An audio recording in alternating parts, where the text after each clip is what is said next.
Bismillahirrahmanirrahim. Assalamualaikum warahmatullahi taala wabarakatuh. Tuan-tuan dan puan-puan, ibu-ibu, bapa-bapa yang saya hormati, yang saya kasih sekalian.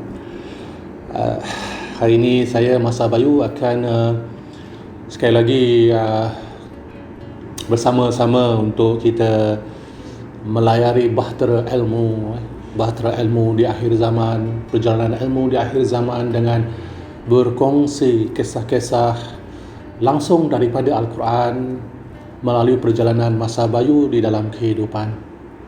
Saya masih lagi berada di Malaysia dan dengar kabarnya sudah semakin menghampiri penghujung kepada PKP.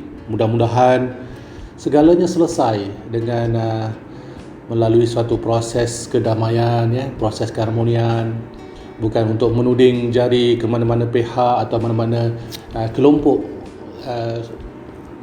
untuk dijadikan sebagai asbab atau punca kenapa masalah ini berlaku. Kita harus berlapang dada di dalam soal perjalanan, kerana sesungguhnya apa yang berlaku pada kita, tuan-tuan dan puan-puan, pasti ada hikmahnya.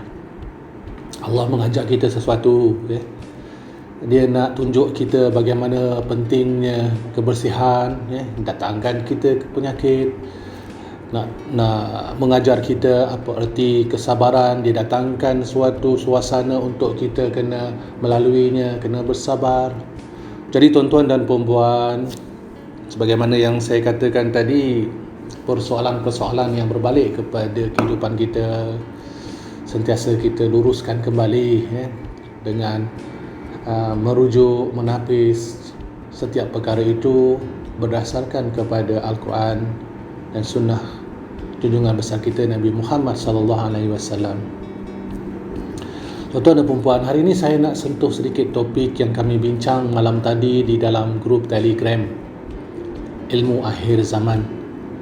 Malam tadi rancak, tuan-tuan dan puan-puan, saya jenguk sebentar lah untuk melihat kabar-kabar teman-teman yang ada di dalam grup.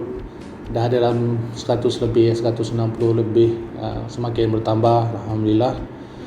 Jadi perbincangan kami di dalam itu sentiasa dengan harmoni, sentiasa penuh dengan senda gurau, Namun kita tidak akan melewati batasan, melewati daripada adab-adab dalam soal keilmuan, dan semua itu berdasarkan kepada perjalanan masing-masing. Jadi alhamdulillah kami sentiasa bergurau senda, kami sentiasa bermukim di dalam satu ruang alam maya yang mana walaupun jauh, walaupun tidak mengenali di antara satu sama lain, tetapi kerana cinta dan kasih kita kepada Islam, cinta dan kasih kita kepada junjungan besar kita Nabi Muhammad SAW, cinta dan kasih kita kepada Allah Subhanahu Wa Taala, telah menyatukan kami di dalam satu ruang yang begitu harmoni, walaupun ada kalanya sedikit sebanyak tu ada jugalah yang memberikan suatu impak-impak yang akan menggugat sedikitlah keharmonian, tetapi itu adalah resam, kerana setiap sesuatu itu datang berpasang-pasang. Jadi saya nak sentuh hari ini dengan kisah yang kami bincangkan malam tadi. Jadi saya nak sentuh tentang topik bangsa Melayu. Ada banyak sangat yang bertanya dan ramai juga yang ingin memahamkan persoalan tentang bangsa Melayu. Jadi saya telah jelaskan dalam kisah video-video yang sebelum ini, bangsa Imam Mahdi. Jadi adakah bangsa Melayu adalah bangsa yang dikatakan bangsa yang akan wujudnya pemimpin akhir zaman? Jadi kami berbincanglah malam tadi, tuan-tuan dan puan-puan, dan ingin saya jelaskan di sini, apabila kita menyebut bangsa Melayu adalah satu perletakan bangsa itu pada suatu posisi ataupun di mana dia menghuni. Maka kita akan lihat hari ini, kita akan dengar hari ini disebut Melayu, Adakah itu bahasa ataupun nama sebenar kepada bangsa Melayu? Ini yang menjadi suatu persoalan-persoalan yang telah berlegar di dalam dunia keilmuan dan dunia pengkajian tentang bangsa Melayu. Jadi saya nak bagi sedikit, saya tak boleh nak pergi jauh-jauh. Apa yang dapat saya terapkan kepada tuan-tuan dan puan-puan, sebenarnya bangsa Melayu ni adalah bangsa yang memiliki ciri-ciri yang sangat luas di dalam aspek peradaban. Jadi bukan saya nak menolak bangsa-bangsa yang lain. Ini berdasarkan kajian ya. Namun hari ini ramai yang menyatakan bangsa Melayu bangsa pemalas ya, bangsa Melayu bangsa yang tak tahu berekonomi, bangsa Melayu adalah bangsa yang suka hasad dan sebagainya. Dan bila kita lihat di situ banyak sekali kita dapat fakta-fakta bagaimana dahsyatnya bangsa Melayu di dalam soal-soal sosial. Hari ini kalau di dunia, dasar skala yang setelah saya dapatkan, statistik yang saya dapati, saya ke tanah Arab, ke saya Eropah, saya ke negara-negara benua Asia, Asia Tengah, di Asia Timur. Dan apa yang saya dapati memang bila saya buatkan skalanya dan saya buat susun aturnya, memang bangsa Melayu memiliki ciri yang paling tinggi dari aspek permasalahan. Itu tak dapat dinafikan. Bangsa Melayu memiliki masalah-masalah sosial yang paling tinggi dibandingkan dengan bangsa-bangsa yang lain. Buang anak ya, berlakunya sumbang mahram yang tertinggi di dunia berdasar pada statistik yang saya dapat. Berlakunya masalah-masalah sosial, kalau persoalan dadah ya, persoalan ketirisan dari segi persoalan-persoalan yang berbalik kepada soal amanah ya, pemimpin yang rasuah ya, segala macam akan dihimpunkan, dilonggokkan kepada bangsa Melayu. Jadi macam mana pula Masa Bayung menyatakan bangsa Melayu ni adalah bangsa yang sebenarnya besar, sebenarnya mempunyai peradaban yang tinggi. Maka itulah tuan-tuan dan puan-puan, kita baliklah kepada sejarah kisah baginda Rasulullah sallallahu alaihi wasallam. Baginda diturunkan, diutuskan bukan di dalam susuran ataupun galur-galur para rasul yang terdahulu, iaitu Bani Israel. Kerana pada saat itu, pada saat di mana turun ataupun lahirnya baginda Rasulullah SAW dan penerimaan ilmuwan-ilmuwan pada saat itu dan sebelum-sebelum itu telah pun meyakini akan adanya pemimpin yang terakhir, dan semua menanti daripada satu bangsa sahaja, iaitu bangsa daripada keturunan Bani Israel. Namun apa yang berlaku, Rasulullah bukan daripada Bani Israel. Dia datang daripada bangsa yang tidak ada dalam senarai ataupun tidak ada di dalam list bangsa yang adanya pemimpin. Kenapa tuan-tuan dan puan-puan? Kerana bangsa Arab adalah bangsa di mana Rasulullah diutuskan untuk merubah terlebih dahulu. Kerana pada masa itu jahilnya bangsa Arab, dahsyatnya bangsa Arab di dalam soal sosial, dalam soal akhlak sangat-sangat luar biasa, sangat-sangat jauh daripada akhlak yang mulia ya, membunuh anak sendiri yang perempuan ya, membunuh satu sama lain, melakukan kezaliman dan segala macam dahsyatnya. Maka bangsa itu telah diutuskan pemimpin besar, pemimpin agung kepada manusia. Kenapa? Kerana apabila bangsa yang paling dahsyat pada saat itu diubah menjadi bangsa yang paling baik, maka dunia dalam kekuasaan. Tuan-tuan dan puan, datang berpasang-pasang. Yang paling baik akan boleh jadi yang paling jahat, yang paling jahat akan boleh jadi paling baik. Dia hanya atas faktor perubahan saja, kiri dan kanan. Maka balik kepada kisah itu, tauladan itu sampai kepada bangsa Melayu. Bangsa Melayu adalah bangsa yang paling jahat di dalam perkataan-perkataan. Tengok di sosial media contohnya, tengok dalam statistik jenayah, statistik dadah, dan di mana-mana tempat sekalipun. Pertama, jangan kita tolak, wahai bangsa Melayu, saya orang Melayu. Jadi jika itu yang kita ambil sebagai fakta, bangsa Melayu memiliki statistik yang paling tinggi dalam soal-soal yang buruk, maka kembalikanlah kita kepada kisah junjungan besar kita Nabi Muhammad SAW. Jika bangsa Melayu lah bangsa yang paling dahsyat hari ini dari segi sosial dia, dari segi segala perangai dia, maka bangsa yang sama juga jika kita ubah, maka dia akan jadi bangsa yang paling hebat di atas muka bumi. Itu perkara yang pertama. Balik kepada hukum Z, iaitu hukum datangnya sesuatu itu berpasang-pasang dan datangnya yang ke akhir itu dalam keseimbangan. Yang paling baik boleh jadi yang paling jahat, yang paling jahat boleh jadi yang paling baik. Maka apabila bangsa Melayu dia dapat dikuasai dengan mengembalikan bangsa Melayu kepada posisi yang sepatutnya, yang saya katakan kehebatan bangsa Melayu, maka tuan-tuan dan puan-puan, kita akan menguasai dunia. Bukan dengan kekerasan, bukan dengan sifat-sifat yang merosakkan, tetapi bangsa Melayu akan menguasai dunia dengan keilmuan. Sejarah telah dapat kita pegang dengan begitu banyak fakta-fakta. Bangsa Melayu adalah pembina teknologi logam. Bangsa Melayu adalah sebelum ini adalah pelayar-pelayar lautan dalam. Mereka amat hebat di dalam sektor pertanian. Mereka amat hebat di dalam sektor-sektor yang berkait dengan ekonomi dan berbagai-bagai lagi.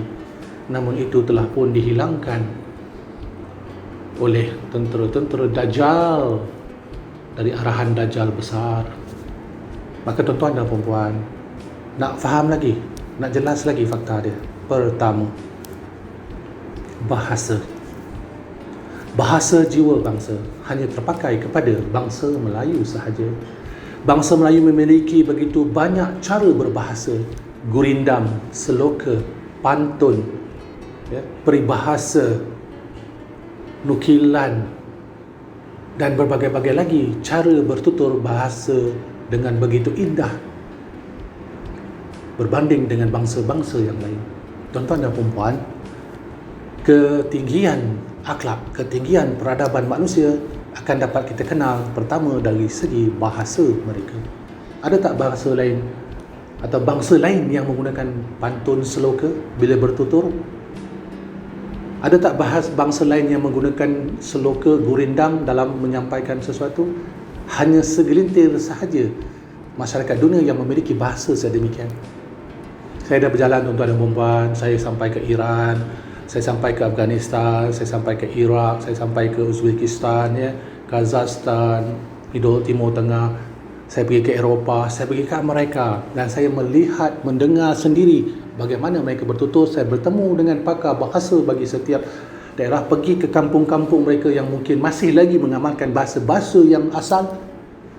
Namun apabila saya lihat sendiri dengan mata kepala saya sendiri, subhanallah, bahasa Melayu sangat indah tuan-tuan dan puan-puan. Maka sebut indah, pasti peradabannya sangat tinggi. Itu yang pertama.